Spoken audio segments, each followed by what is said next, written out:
तर बघा, आपली क्वांटिटेटिव्ह ॲप्टिट्यूडची जी सिरीज चालू आहे त्याच्यामधला आपला सेकंड चॅप्टर आहे पर्सेंटेज. तर पर्सेंटेज हे आपल्याला समजून घ्यायचं आहे. तर पर्सेंट म्हणजे काय? पर्सेंट म्हणजे पर म्हणजे प्रति आणि सेंट म्हणजे सेंचुरी.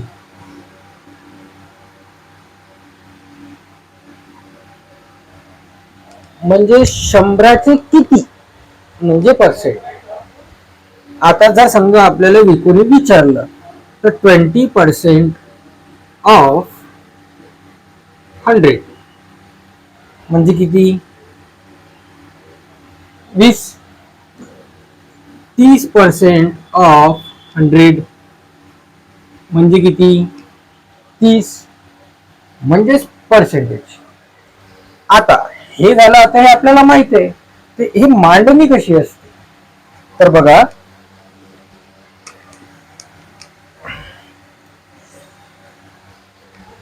जर समजा आता आपल्याला जर 30% ऑफ 40 बरोबर किती असा प्रश्न आला, तर काय करायचं आपण सुरुवातीला? की आता आपल्याला करायचं काय आहे, किंवा 40 गुणिला 30 भागीला 100 बरोबर. 0 0 कटला, 0 0 कटला, 4 3 12 आलं उत्तर. जर समजा आता 2 झिरो असतील, ही एक ट्रिक आहे. जर समजा आता 2 झिरो असतील डायरेक्टली मल्टिप्लाय करायचा. म्हणजे इथं काय आहे, 30 आणि 40, 100 मध्ये ते झिरो कॅन्सल होणार आहे, तर डायरेक्टली मल्टिप्लाय 12. आणखी एक बघून घ्या.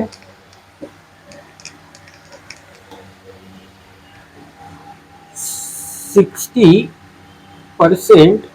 ऑफ 80. दोन ठिकाणी झिरो आहे बरोबर. म्हणजेच डायरेक्टली मल्टिप्लिकेशन 6 into 8 म्हणजेच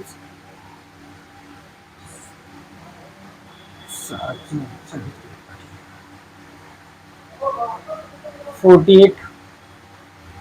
8 सगळं 48 आलं उत्तर. जर समजा आता आपल्याला याला सॉल्व करायचं आहे, तर मग हे आपण कसं करतो?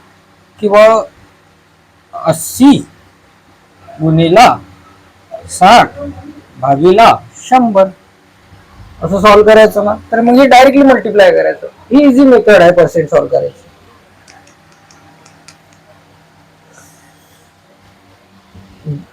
जर समजा आता आपल्याला युनिट डिजिटला झिरो नसेल, फॉर एक्झाम्पल 25% ऑफ 30, मग कसं करायचं? मग आता आपल्याला काय, पहिले कसं होतं, आपण कसं करत होतो? 30चे काढायचे, 30 इंटू किती, 25% भागीला 100 असं करायचं. म्हणजे हा शून्य कटला बरोबर. म्हणजेच 25 त्रिक 75 भागीला 10 आहे, म्हणजेच पॉईंट. ही सॉल्व करायचं एक ट्रिक आहे. कशी? एक झिरो आहे, एक झिरो राहणार आहे, तर एक झिरो राहणार आहे. तर 25 त्रिक 75, एक झिरोची व्हॅल्युएशन किती आली? 75 बरोबर.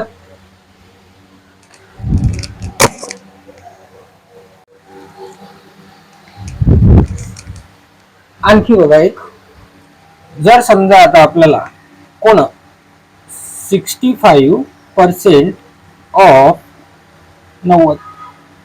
मग आता काय, याच्यामध्ये दोन वेगवेगळे नंबर आहेत बरोबर ना.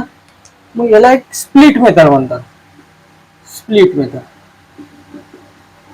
मग हे स्प्लिट कसं करायचं? 60 प्लस 5 बरोबर. 60 किती होऊन राहिली? 54 प्लस 5, त्याचे 5% किती होऊन राहिले? 5% 10% किती होऊन राहिले? 9. 9च्या अर्धे 4.5 आले, 4.5 याच्यामध्ये ऍड केले म्हणजे 585. आन्सर. तुम्ही स्प्लिट मेथडनं सुद्धा आन्सर काढू शकता.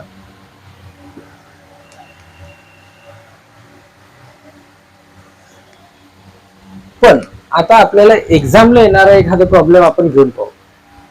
जसं की 160 चे रूट ऑफ एक्स पर्सेंट बरोबर 64 भागीला 2 असा हे प्रॉब्लेम आहे. तर आपल्याला विचारलं काय, एक्स ची व्हॅल्यू, एक्स बरोबर किती, रूट ऑफ एक्स आहे दिलेलं. आपल्याला विचारलं एक्स ची व्हॅल्यू, ते सॉल्व्ह करायचं. हे सॉल्व्ह कसं करायचं, 160 into root of x divided by 100 बरोबर 64/2 बरोबर. म्हणजेच 160 इंटू रूट ऑफ एक्स भागीला 100 बरोबर 32. आता रूट ऑफ एक्स बरोबर 32 इंटू 100 डिवायडेड बाय 160 बरोबर. म्हणजेच 0 0 कॅन्सल, 16 1 जा 62 जा बरोबर. म्हणजेच 20. पण हे 20 काय आलेले आहे, रूट ऑफ एक्स आलेली आहे, एक्स नाही आलेली. म्हणजे एक्स काय होईल आपला 20 चा स्क्वेअर 400. आन्सर. अशा टाईपचे प्रॉब्लेम आपल्याला पर्सेंटेज मध्ये येतात. आता हे बेसिक पर्सेंटेज आहे जे आपण तुम्हाला आज सांगितलेलं आहे या व्हिडिओमध्ये. आता ऍडव्हान्स पर्सेंटेज पण आपले पुढे लेक्चर्स येतीलच त्याचे, तर फॉलो करा.